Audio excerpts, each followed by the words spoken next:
जैसे ही इन फर्जी कॉकरोचों और तिलचट्टों पर योगी स्टाइल में एक्शन शुरू हुआ, ये लोग बिलबिलाने लग गए। 180 इन्फ्लुएंसरों के खिलाफ इस समय शिकायत दर्ज की गई है। कभी भी इनका नंबर आ सकता है। रुचिका सिंह जो पीएम मोदी को गाली दे रही थी, अब हाथ जोड़कर माफ़ी मांग रही हैं। वो हरियाणा की डांसर डिम्पल चौधरी, वो भी गिड़गिड़ा रही हैं। मोहम्मद जुनैद खान का क्या हाल हुआ वो आपने देखा। लेकिन अब दिल्ली पुलिस की रडार पर वो 180 इन्फ्लुएंसर हैं जो देश के पीएम को गाली दे रहे थे, देश का माहौल ख़राब कर रहे थे, अब शब्द बोल रहे थे। अब उन लोगों का भी योगी स्टाइल में इलाज होना शुरू हो गया है। दोस्तों नमस्कार, जय हिंद। मेरा नाम है संदीप और आप देख रहे हैं अपना उत्तर प्रदेश। इंस्टाग्राम के कुछ नए नए इन्फ्लुएंसर व्यूज़ बढ़ाने के लिए और फॉलोअर्स बढ़ाने के लिए इतना गिर गए, इतने बेशर्मी पर उतर आए कि वो देश के पीएम को गाली देने लगे, उनकी माँ को गाली देने लगे। लेकिन जैसे ही इन तिलचट्टों पर एकदम योगी स्टाइल में एक्शन शुरू हुआ तो ये लोग माफ़ी मांगने लगे, गिड़गिड़ाने लगे। ये 180 इन्फ्लुएंसर हैं, जंतर मंतर के प्रोटेस्ट में माहौल ख़राब करने की कोशिश की थी। अब इन पर एक्शन हो रहा है। ये खास रिपोर्ट देखिए। जंतर मंतर के गालीबाज इन्फ्लुएंसरों पर टूट पड़ी फोर्स। 180 इन्फ्लुएंसर होंगे गिरफ्तार। एक्शन से कांप गए फर्जी कॉकरोच और तिलचट्टे। कोई हाथ जोड़कर मांगने लगा माफी तो कोई लाइव आकर रोने लगा। कमरे में बंद हो गए अभिजीत दीप के। कॉकरोचों पर एक्शन से मच गया हड़कंप। दोस्तों, जंतर मंतर पर हुए प्रदर्शन के बाद अब सबसे बड़ा सवाल यही है कि क्या सिर्फ माफी से मामला खत्म हो जाएगा या फिर अब कानून अपना काम करेगा। सोशल मीडिया पर कोई लाइव आकर सफाई दे रहा है, कोई कह रहा है कि उसकी बात का गलत मतलब निकाला गया, तो कोई पूरे मामले से दूरी बनाता दिखाई दे रहा है। लेकिन दूसरी तरफ जांच एजेंसियां लगातार सक्रिय हैं और इसी वजह से इस पूरे मामले ने नया मोड़ ले लिया है। आखिर ऐसा क्या हुआ कि अब social media handle, digital record और सीसीटीवी फुटेज तक की जांच शुरू हो गई है। आज इस वीडियो में आपको पूरी कहानी विस्तार से बताएंगे।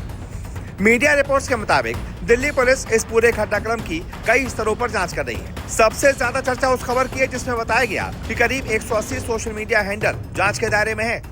पुलिस ये पता लगाने की कोशिश कर रही है कि प्रदर्शन से पहले, प्रदर्शन के दौरान और उसके बाद किस तरह का कंटेंट सोशल मीडिया पर साझा किया गया, कौन लाइव आया, किसने क्या पोस्ट किया, किसने कौन सा वीडियो वायरल किया और क्या किसी कंटेंट का संबंध अफवाह या माहौल बिगाड़ने से तो नहीं था। यही वजह है कि डिजिटल सबूतों की बारीकी से जांच की जा रही है। बताया जा रहा है कि दिल्ली पुलिस की special cell social media post, live stream, video और डिजिटल रिकॉर्ड का विश्लेषण कर रही है। कुछ मीडिया रिपोर्ट्स में यह भी दावा किया गया है कि सोशल मीडिया मैनेजमेंट और डिजिटल प्रमोशन से जुड़ी कुछ निजी कंपनियों के दस्तावेज भी जांच के दायरे में है। हालांकि जांच पूरी होने से पहले किसी व्यक्ति या संस्था को दोषी नहीं माना जा सकता, लेकिन एजेंसियां ये समझने की कोशिश कर रही हैं कि कहीं किसी संगठित तरीके से भ्रामक सामग्री तो नहीं फैलाई गई। इसी बीच दिल्ली सरकार के गृह विभाग की ओर से यह भी कहा गया कि अगर किसी व्यक्ति की भूमिका हिंसा, अफवाह फैलाने या कानून व्यवस्था बिगाड़ने में सामने आती है तो उसके खिलाफ कानूनी कार्रवाई की जाएगी। वही केवल शांतिपूर्ण प्रदर्शन करने वालों और हिंसा में शामिल लोगों के बीच अंतर करने की बात कही गई है। यानी जांच का फोकस उन लोगों पर बताया जा रहा है जिनकी भूमिका संदिग्ध मानी जा रही है। अब बात उस पहलू की जिसने सबसे ज्यादा लोगों का ध्यान खींचा है।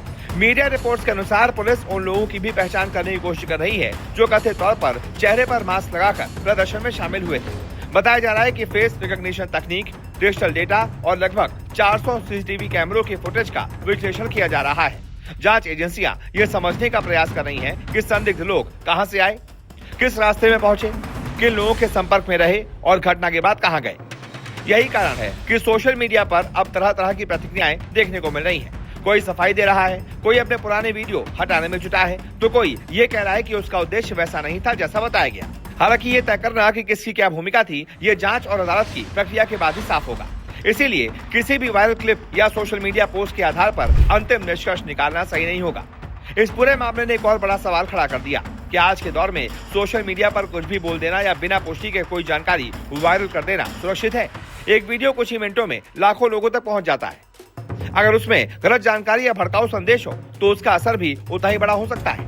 यही वजह है कि जांच एजेंसियां डिजिटल गतिविधियों को भी गंभीरता से देख रही हैं। बताया जा रहा है कि जांच का दायरा केवल वीडियो तक सीमित नहीं है। Post, comment, live stream, digital संपर्क और अन्य ऑनलाइन गतिविधियों को भी देखा जा रहा है। अगर किसी व्यक्ति की भूमिका कानून के दायरे में आती है तो उसके खिलाफ वैधानिक कार्रवाई की जाएगी। वहीं जिन लोगों की कोई आपराधिक भूमिका नहीं होगी उनके मामलों का फैसला भी उपलब्ध साक्ष्यों के आधार पर ही किया जाएगा।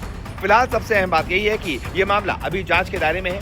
पुलिस लगातार डिजिटल साक्ष्य जुटा रही है और हर पहलू की पड़ताल कर रही है। आने वाले दिनों में जांच आगे बढ़ने के साथ कई और तथ्य सामने आ सकते हैं। इसलिए सोशल मीडिया पर चल रही बात को अंतिम सच मानने के बजाय आधिकारिक जानकारी और जांच के निष्कर्षों का इंतजार करना जरूरी है। अब देखना ये होगा कि जांच में आगे क्या निकलकर सामने आता है, किन लोगों की भूमिका स्पष्ट होती है और किन मामलों में कानूनी कार्रवाई होती है। जैसे जैसे नए अपडेट सामने आते जाएंगे, तस्वीर साफ होती जाएगी।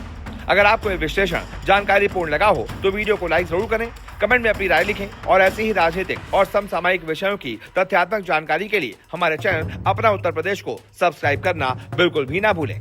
जय हिंद, जय भारत।